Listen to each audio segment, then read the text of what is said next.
Alhamdulillah, salatu wassalamu ala Rasulillah wa salam tersebut. Insyaallah pada kesempatan yang berbahagia ini kita duduk sejenak untuk mendengarkan hadis-hadis Rasulullah SAW yang berisikan bimbingan, petunjuk dan arahan dalam hal yang berkaitan dengan ibadah ataukah muamalah. Sekarang kita sudah di hadis yang kedua.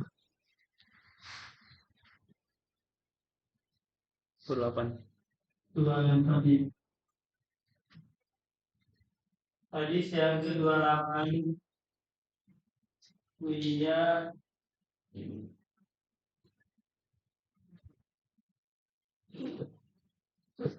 An Abi Hurairah radhiyallahu anhu anna Rasulullah sallallahu alaihi wasallam qala afdhalus siyam ba'da Ramadan syahrullahil muharram wa afdhalus salati ba'da al-fariidati salatul laili rawahu Muslim. Dari Abu Hurairah radhiyallahu anhu berkata Rasulullah, afdal. Ketika kita mendapati kata afdal di dalam hadis, maka menunjukkan perbuatan setelahnya itu adalah sunnah, atau perbuatan sebelumnya itu adalah sunnah. Karena ini arahan kepada yang lebih baik. Al-mislu afdal, mandi itu lebih utama. As-sayyibu al-bikru afdal min as-sayyib. Perawan itu lebih afdal daripada janda. Tulaibuha, engkau bisa bermain-main dengannya. Jadi kata afdal menunjukkan apa? Itu arahan kepada yang lebih baik. Nah, di sini Rasulullah mengatakan afdalus siyam. Siyamu afdal. Puasa yang paling utama dari puasa-puasa sunnah. Tentunya di sini afdal min haitsu syahr. Utama dari sisi apa? Dari sisi bulannya. Karena disebutkan di setelahnya adalah ba'da Ramadan. Berarti dari sisi bulan. Setelah Ramadan, maka ada di sana bulan yang lebih utama kita untuk berpuasa di dalamnya. Yaitu apa? Syahrullahil Muharram, yaitu bulan Muharram. Bulan pertama dalam kalender Hijriah. Nah, di sana kita apa? Afdol memperbanyak puasa sunnah. Apakah itu satu kali? Apakah itu hanya di tanggal 9-nya, dalam artian dalam sebulan hanya satu kali saja? Maka sudah masuk di dalam kategori itu untuk mengerjakan puasa yang dikerjakan setelah bulan Ramadan. Karena ada seorang sahabat datang kepada Rasulullah, di mana tahun sebelumnya dia juga datang menjumpai Rasulullah. Tapi kondisinya berbeda dengan pertemuan pertama, di mana kondisi sahabat ini sudah, masya Allah, badannya kurus, wajahnya sudah berubah. Rasulullah tidak mengenalinya. Maka sahabat ini mengatakan, wahai Rasulullah, apakah engkau tidak mengenalku? Enggak, man anta. Siapa kamu? Aku yang tahun lalu datang menjumpai. Ternyata badannya sudah berubah. Lantas dia menjelaskan kepada Rasulullah apa menyebabkan badannya berubah. Kata dia, setelah aku berpisah dengan wahai Rasulullah, aku nggak pernah makan di siang hari. Dia berpuasa terus, makan itu di malam hari saja. Apa kata Rasulullah? Azab tanafsa, engkau telah menyiksa dirimu. Engkau telah menyiksa dirimu. Kalau engkau mau berpuasa kewajibannya di bulan Ramadan saja. Dan engkau kalau mau berpuasa selain Ramadan, cukupkan satu hari di setiap bulannya. Aku lebih kuat, aku bisa lagi mengerjakan lebih dari itu. Kalau gitu 2 hari di setiap bulannya. aku lebih kuat lagi. Kata Rasulullah 3 hari setiap bulannya. Karena itu setara dengan 30 hari. Karena 1 kali 10 sama dengan 10, 3 kali 10 sama dengan 30. Nah, adapun dari sisi puasa-puasa sunnahnya kan banyak sekali itu. Ada Senin Kamis, ada Daud, ada Ayyamul Bid, ada Asyura, ada apa lagi? Asyura, kemudian Syawal dan yang lainnya. Nah, yang paling afdal di antara puasa-puasa ini adalah siang hari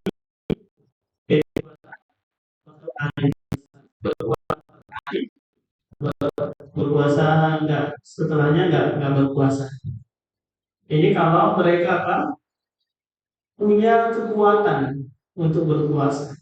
Ada memang orang enggak kuat, apalagi di luar bulan Ramadan itu godaannya luar biasa. Nah, ketika ditawarin Coto Makassar mungkin ada ketika ada undangan nikahan atau akikahan, paksa nih harus korban lagi. Puasa Seninnya dan yang lain. Karena puasa sunnah itu amirun nafsi. Amirun nafsi itu terserah gue mau lanjut atau enggak.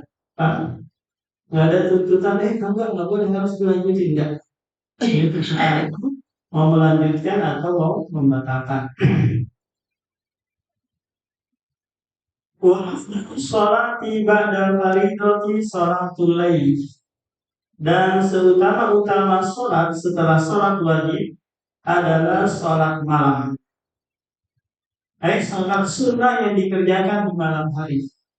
Apakah itu di awal waktu, yaitu setelah isya, ataukah di akhir waktu sebelum sholat subuh. Sebelum subuh. Karena ini adalah da'abus sholihin, kebiasaan orang-orang soleh sebelum kita. Wa maghfiratul lidzunub, dan menghapus dosa-dosa kita. Apalagi sholat di mana Allah Subhanahu wa taala turun di sepertiga malam terakhir, turun ke langit dunia untuk memberikan keutamaan yang banyak. Nah, jadi Rasulullah SAW di hadis ini mengarahkan kita kepada 2 amalan yang terbaik setelah yang wajib-wajib. Apa itu? Puasa dan salat. Kalau puasa sendiri ibadah yang tiada taranya, tidak ada tandingannya. Kenapa demikian? Ibadah puasa tidak ada tandingannya, tidak ada taranya dibandingkan ibadah yang lain.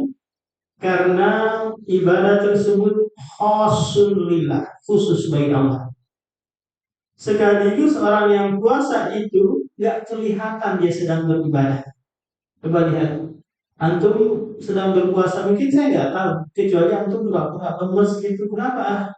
Lagi puasa Ustaz, lagi lapar banget. Baru dia apa namanya? Baru dia ketahuan ternyata dia berpuasa. Kalau dia diam-diam saja nggak kelihatan. Beda halnya dengan sholat. Dia ada gerakan-gerakan kan. Sedang apa? Sedang olahraga kan nggak mungkin. Pasti dia sedang apa? Sedang sholat. Maka kata Allah, kullu amali ibni Adam lahu illa shaum. Seluruh amalan ibnu Adam itu untuknya kecuali puasa. Fa innahu li, karena puasa itu adalah untukmu. Dan ternyata puasa ini kenapa dikhususkan hanya untuk Allah? Orang-orang musyrik, Yahudi, Nasara dan yang lainnya itu nggak pernah berpuasa untuk sesembahan mereka. Balik. Nggak pernah mereka memperuntukkan untuk Lata, Uzza, Manat dengan puasa. Nggak pernah mereka berpuasa untuk Isa bin Maryam, nggak pernah. Tapi puasa apa? Lillahi ta'ala. Nah, kita pindah ke hadis yang ke-29. An Abi Hurairah radhiyallahu anna Rasulullah sallallahu alaihi wasallam qala man taba qabla an tatlu asy-syamsu min maghribiha wallahu alaihi. Rasulullah sallallahu alaihi wasallam bersabda di hadis ini, man taba, barang siapa yang bertobat sebelum matahari terbit, maka Allah akan menerima taubat. Jadi taubat itu maknanya adalah merujuk, kembali kepada Allah Subhanahu wa taala, minasyarri ilal khair. Dari keburukan menuju apa? Kebaikan. Menuju kebaikan. Perhatikan ini, seseorang itu apabila dia kembali kepada sesuatu, berarti asalnya dari sesuatu itu kan. Contoh saya di Balikpapan sekarang, mau kembali ke kampung halaman saya. Karena kampung halaman saya Tarakan. Saya mau kembali ke kampung halaman. Berarti saya itu asalnya dari sana. Asalnya dari sana. Seseorang yang kembali dari keburukan menuju kebaikan, berarti dia asalnya adalah baik. Ya kan? Asalnya dia adalah baik. Di dalam dirinya sudah ada potensi-potensi kebaikan. Apakah itu bawaan dari lahirnya, ataukah lingkungannya yang membuat dia menjadi baik? Kapan dia tergelincir pada keburukan? Ketika ada dorongan nafsu, dorongan hawa, bisikan setan dari kalangan jin maupun dari kalangan manusia. Barulah dia beralih dari keburukan dan kebaikan menuju keburukan. Terus kembali lagi. Dia bertobat. Bertobat kembali kepada Allah Subhanahu wa taala. Di sana Imam Nawawi rahimahullah di dalam Riyadhus Shalihin yang menyebutkan bahwa di antara syarat tobat itu ada 3. Kalau ini berkaitan kepada Allah. Tapi kalau berkaitan dengan manusia nanti, maka ada 4 syarat. Yang pertama adalah al-iqla'u anil maksiyah, yaitu mencabut diri atau menghilangkan perbuatan yang dia lakukan tersebut. Kalau dia minum, dia tinggalkan minuman tersebut. Kalau dia pemain sabu-sabu, dia tinggalkan. Kemudian syarat yang kedua, dia an-nadmu, menyesali perbuatan. Dia menyesali perbuatannya itu. Apakah dia membunuh orang, pernah menggibahin orang, dia menyesali. Kemudian yang ketiga, Allah ya'uda alaihi, dia berazam tidak mengulangi lagi perbuatannya tersebut. Barulah dia dikatakan apa? Taubat. Barulah dikatakan dia bertobat. Tapi kalau dia hari ini melakukan dosa, kemudian dia istighfar, besok dia kerjakan lagi, ini namanya bukan tobat, tapi apa? Istighfar. Minta ditutupin saja hari ini, besok dia lanjutkan lagi. Apa hukum tobat ini? Hukumnya adalah wajib. Hukumnya wajib.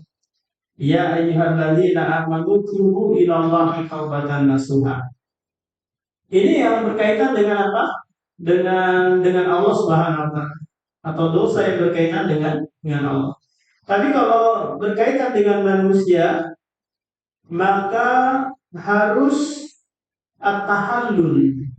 Tahallul itu meminta kehalalan dari orang yang pernah dia zalimi. Dia pernah mungkin menggosok sandalnya, dia pakai sandalnya tanpa izin gitu ke kamar mandi atau ke kelas, ini namanya apa? Gosok. Memakai pulpennya atau bukunya tanpa izin, namanya gosok. Ini adalah perbuatan yang haram, sehingga dia harus bertobat plus meminta kehalalan dari orang tersebut. Afwan ya, saya tadi memakai buku antum, enggak, saya tidak terima maaf antum kecuali antum bayar dengan uang. Uang atau duitan antum tidak. Antum mau untuk 100, saya berikan kehalalan. Kalau enggak nanti kita berurusan di padang mahsyar. Awal bisa nggak kurang dikit? Nggak bisa, harus bayar segitu. Maka Anda harus kembali. Karena itu adalah kezaliman yang Anda dituntut untuk mencari kehalalan orang tersebut. Nah, ini syurutut tobat, syarat sahnya atau diterimanya tobat tersebut. Jadi kita dituntut oleh Allah Subhanahu wa taala bertobat kapanpun itu, apakah di saat kita berdosa ataukah tidak berdosa. Nah, jadi taubat itu baik dengan perbuatan ataukah dengan ucapan. Jadi kalau dengan ucapan seperti apa? Istighfar, kemudian dibarengi dengan penyesalan dan berazam tidak kembali lagi melakukan kemaksiatan. Nah, di sini Rasulullah menyebutkan batas akhir diterimanya taubat. Di antaranya adalah apabila matahari terbit dari barat. Ini merupakan tanda kiamatul kubra, tanda kiamat besar. Ini yang besar apanya? Kiamatnya atau tandanya? Tanda-tanda kiamat besar. Yang besar ini kiamatnya atau tandanya? Tanda. Iya, tandanya. Kenapa? Karena kalau kiamatnya yang besar belum terjadi kan nanti ketika timpasan pahala yang pertama. Nah, tanda-tandanya yang besar belum terjadi.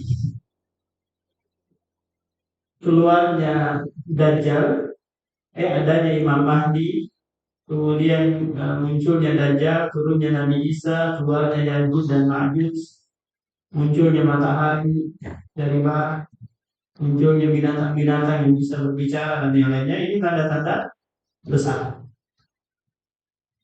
Alhamdulillah kita belum menjumpai hal tersebut. Karena ketika tanda-tanda besar itu sudah muncul, maka akan ada angin nanti yang ditiupkan oleh Allah Subhanahu wa taala untuk mencabut ruh-ruhnya orang-orang yang beriman. Sehingga yang tersisa adalah syirarul khalq, manusia-manusia yang buruk, tidak ada lagi sholat, tidak ada lagi yang bisa ngaji dan yang lainnya. Tapi sekarang yang ada masih tanda-tanda kecil ya. Sehingga kita santai-santai aja dulu kan. Dajjal masih jauh. Masih jauh. Adapun yang dikabarkan 2012 kemarin bulan 12 tanggal 12 itu tidak terjadi. Taballahu alaihi, maka Allah masih menerima tobat sampai batas akhir, yaitu terbitnya matahari dari barat atau di saat manusia sudah sakarat, sudah nyawa sudah ada di kerongkongan, tinggal ditarik lagi dikit lagi, maka tidak ada lagi di sini taubat. Sebagaimana Fir'aun tatkala ditenggelamkan di Laut Merah, sudah sakarat itu baru dia sadar, baru dia mau bertobat ingin beribadah kepada Rabbnya Musa, maka tidak diterima lagi taubatnya. Nah, ini yang bisa disampaikan dari dua hadis ini. Barangkali ada yang bertanyakan.